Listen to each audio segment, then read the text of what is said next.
ఏవండోయ్! అందరూ ఎలా ఉన్నారు? అందరూ బాగుండాలి. అందులో నేనుండాలి. స్కూలు మొదలుపెట్టారంటే మరి తొందరగా లంచ్ బాక్స్ గట్టేయాలి. తొందరగా అయిపోయే రెసిపీస్ గావాలి అని చాలామంది అనుకుంటా ఉంటారండి.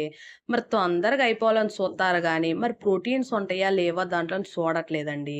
మరి పిల్లలకు గావాల్సిన ప్రోటీన్స్ అన్నీ ఉండి తొందరగా అయిపోయే కొన్ని రకాల లంచ్ బాక్స్ రెసిపీస్ చూద్దామండి. అందులో మొదటిదొచ్చేసి మొలకెత్తిన పెసలతో రైస్ అండి. మరి ఇది ఎట్ట చేసుకోవాలో వీడియోలో చూసేద్దాం వచ్చేయండి. చూసే ముందు సన్న రిక్వెస్ట్ అండి. కూసంత సబ్స్క్రైబ్ జేసుకోండి. ఏట్లేదండి. ముందుగా కుక్కర్ ఎట్టేసుకొని, అందులోకి ఓ 2 స్పూన్ల వరకి నూనేసుకొని, అట్టగే ఓ స్పూన్ వరకి నెయ్యి గూడా ఏసేసుకోవాలండి. ఈ 2 ఏసి కూసంత బాగా కాగనియ్యాలండి. ఇప్పుడు కూసంత నూనె వేడైనాక తాలింపు గింజలు, అట్టగే 2 ఎండుమిర్చి, కూసంత కరేపాకేసి బాగా ఏంచేసుకోవాలండి. ఇయన్నీ బాగా ఏగాలండి.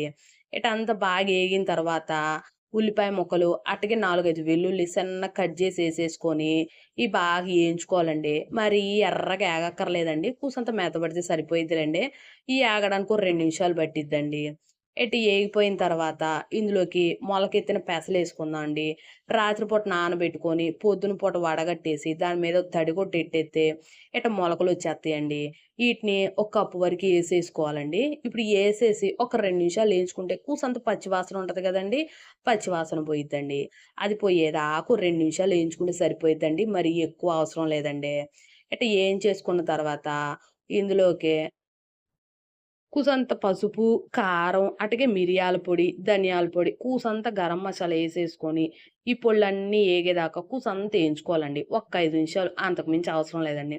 ఇప్పుడు సన్న చింతపండు నుంచి తీసిన చింతపండు గుజ్జు పోసుకోవాలండి. అటకే కూసంత నీళ్లు పోసుకొని, ఈ మొత్తం కూసంత ఉడికించుకోవాలండి. ఒక 2 నిమిషాలు ఉడికించుకుంటే సరిపోయిద్దండి. బాగా ఉడికిపోయిన తర్వాత ఇందులోకి ఒక అరగంట ముందు నానబెట్టుకునే బియ్యం ఏసేసుకోవాలండి. మరి పొద్దున్నే తొందరగా గావాలంటే కుక్కర్‌లో జేసుకోవాలండి. బియ్యం ఏసేసుకొని, ఓ పాలు బాగా కలిపేసుకోవాలండి. బియ్యమంతా బాగా దీనికి పట్టేదాకా కలిపేసుకున్న తర్వాత, ఇందులోకి ఒక కప్పుకి 2 కప్పులు చొప్పున నీళ్లు పోసేసుకోవాలండి. 2 కప్పులు నీళ్లు పోసేసుకున్నాక, మరి రుచికి సరిపడా ఉప్పు గూడా ఏసేసుకొని, ఓ పాలు కలిపేసుకోవాలండి. కలిపేసిన తర్వాత మూత పెట్టేసి, మరొక 2, 3 విజిల్స్ వత్తే చాలండి. ఎక్కువ అవసరం లేదండి. ఒక 3 విజిల్స్ పెట్టుకోండి సరిపోతది. 3 విజిల్స్ పెట్టేసుకొని, ఆ ప్రెషర్ అంతా పోయిన తర్వాత మూత తీసి చూత్తే, మొలకెత్తిన పెసలతో మనకి రైస్ రెడీ అయిపోయిద్దండి. మరి పెసలు ఆరోగ్యానికి చాలా మంచిదండి. మొలకెత్తిన పెసలు ఇంకా మంచిదండి. మామూలుగా ఇత్తే పిల్లలు తినరు గదండీ! మరి ఇట్లా లంచ్ బాక్స్‌లో పెడితే వాళ్ళకి కావాల్సిన ప్రోటీన్స్ అందుతాయి. రోజంతా యాక్టివ్‌గా ఉంటారండి. మరి పిల్లలకే గాదండి, పెద్దోళ్ళకి కూడా లంచ్ బాక్స్‌లో ఇట్ట జేసి పెట్టొచ్చండి. 15 నిమిషాల్లో అయిపోయిద్దండి. మరి నచ్చిందండి? నచ్చితే ఓ పాలు ట్రై చేసి ఎట్టొచ్చిందో కామెంట్‌లో చెప్పేయండి.